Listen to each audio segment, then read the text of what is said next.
2 Samuel Chapter 17. Then Ahithophel said to Absalom, Let me now choose 12,000 men, and I will arise and pursue after David tonight. And I will come upon him while he is weary and weak-handed. And I will terrorize him, and all the people who are with him will flee, then I will strike down the king only. And I will bring all the people back to you. The return of the whole depends on what happens to the man whom you are seeking. All the people will be at peace. And the word seemed right in the sight of Absalom and in the sight of all the elders of Israel. Then Absalom said, Call now for Hushai the Archite also, that we may hear what he also has to say. So Hushai came to Absalom, and Absalom spoke to him, saying, Ahithophel has spoken in this way. Shall we do what he says? If not, you speak. And Hushai said to Absalom, The counsel that Ahithophel has given this time is not good. Hushai said moreover, You know your father and his men, that they are mighty men and bitter in soul, like a bear robbed of her whelps in the field, and your father is a man of war and will not lodge with the people. He is now hidden in some pit or some other place, and when some of them fall at the beginning, whoever hears of it will say, There is a slaughter among the people who are with Absalom. And even he who is valiant, whose heart is like the heart of a lion, will utterly melt in fear, for all Israel knows that your father is a mighty man and that those who are with him are valiant men. But I counsel that all Israel be gathered together unto you, from Dan to Beersheba, like the sand that is by the sea in multitude, and that you go into battle in person. Then we will come upon him in some place where he will be found, and we will light upon him as dew falls upon the ground, and we will not leave among him and among the men who are with him even one. And if he should withdraw into a city, all Israel will carry ropes to that city, and we will pull it into the river, until not even a stone is found there. And Absalom and all the men of Israel said, The counsel of Hushai the Archite is better than the counsel of Ahithophel, for Jehovah had ordained the defeat of the good counsel of Ahithophel to the intent that Jehovah might bring evil upon Absalom. Then Hushai said to Zadok and Abiathar the priests, Thus and thus did Ahithophel counsel Absalom and the elders of Israel, and thus did I counsel. Now therefore send word quickly and tell David, saying, Do not lodge tonight at the fords of the wilderness, but pass over by all means, otherwise, the king will be swallowed up, as well as all the people who are with him.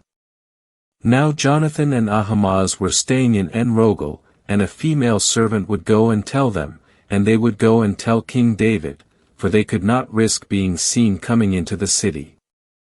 But a young man saw them, and he told Absalom. And both of them went off quickly and came to the house of a man in Bahurim, who had a well in his courtyard, and they went down into it. And his wife took the covering and spread it over the mouth of the well, and she strew grain over it, and the matter was unknown. Then Absalom's servants came to the woman at the house and said, Where are Ahimaaz and Jonathan? And the woman said to them, They have crossed over the brook of water. And when they searched for them and could not find them, they returned to Jerusalem. And after they departed, they came up out of the well and went and told King David. And they said to David, Rise up and cross quickly over the water, for thus has Ahithophel given counsel against you. So David rose up with all the people who were with him, and they crossed over the Jordan. By morning's light there was not one left who had not crossed over the Jordan. And when Ahithophel saw that his counsel was not followed, he saddled his donkey and rose up and went to his house in his city, and he set his house in order and hanged himself. And he died and was buried in the sepulchre of his father. Then David came to Mahanaim. And Absalom crossed over the Jordan, he and all the men of Israel with him. And Absalom set Amasa over the army, instead of Joab. Now Amasa was the son of a man whose name was Ithra the Israelite, who went in unto Abigail the daughter of Nahash, Zeruiah's sister, Joab's mother. And Israel and Absalom camped in the land of Gilead. And when David came to Mahanaim, Shobi the son of Naash of Rabbah of the children of Ammon, and Machir the son of Ammiel of Lodabar, and Barzillai the Gileadite of Rogelim, brought beds and basins and earthen vessels and wheat and barley and meal and parched grain and beans and lentils and other parched grain, and honey and butter and sheep and cheese from the herd to David and the people who were with him for them to eat, for they said, the people are hungry and weary and thirsty in the wilderness. 2 Samuel Chapter 18. Then David mustered the people who were with him, and he set captains of thousands and captains of hundreds over them. And David sent the people out, a third under the hand of Joab and a third under the hand of Abishai the son of Zeruiah, Joab's brother, and a third under the hand of Ittai the Gittite.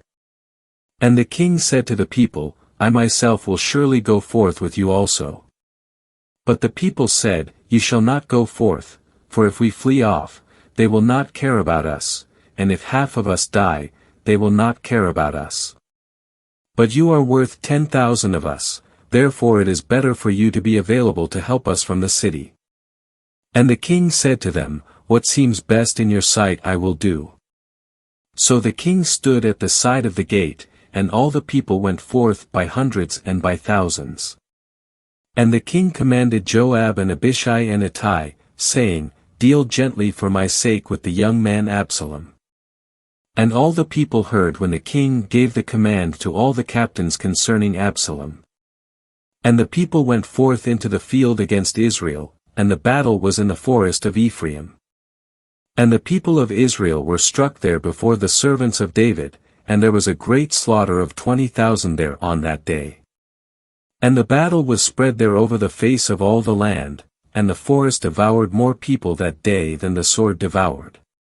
And Absalom happened to meet the servants of David, and Absalom was riding upon his mule. And the mule went under the tangled branches of a great tree, and his head was caught in the tree, and he was left hanging between heaven and earth while the mule that was under him went on. And a certain man saw this, and he told Joab and said, I have just seen Absalom hanging from a tree. And Joab said to the man who told him this, And you have just seen this. Why did you not strike him down to the ground there? For I would have given you 10 pieces of silver and a belt. And the man said to Joab, Though I would receive 1,000 pieces of silver in my hand, I would not put forth my hand against the son of the king, for in our hearing the king commanded you and Abishai and Ittai, saying, Take care of the young man Absalom, whoever you be. On the other hand, if I had dealt treacherously with his life, there is nothing hidden from the king, you would have set yourself against me. Then Joab said, I will not linger here with you. And he took 3 staves in his hand and thrust them through Absalom's heart while he was still alive in the midst of the tree.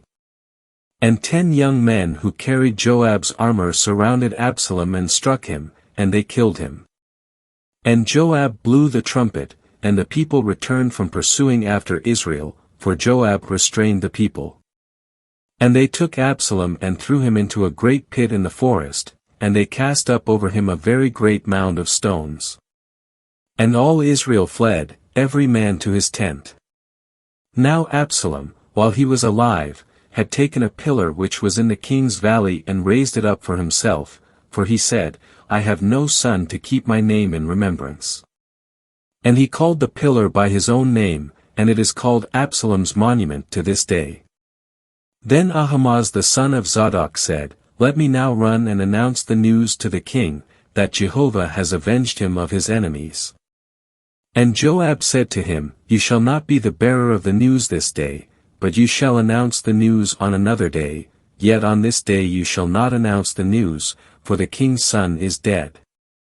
And Joab said to the Cushite, Go, tell the king what you have seen. And the Cushite bowed to Joab and ran. Then Ahimaaz the son of Zadok said yet again to Joab, But come what may, let me also run after the Cushite.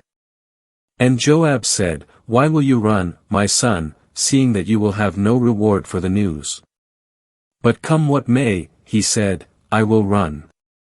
And he said to him, Run. And Ahimaaz ran by way of the plain and passed the Cushite. Now David was sitting between the two gates. And the watchman went up on the roof of the gate to the wall, and lifted up his eyes and looked, and there came a man running alone. And the watchman called out and told the king. And the king said, If he is alone, there is news in his mouth. And he continued coming and drew near. Then the watchman saw another man running, and the watchman called out to the gatekeeper and said, Here comes a man running alone. And the king said, This one also brings news.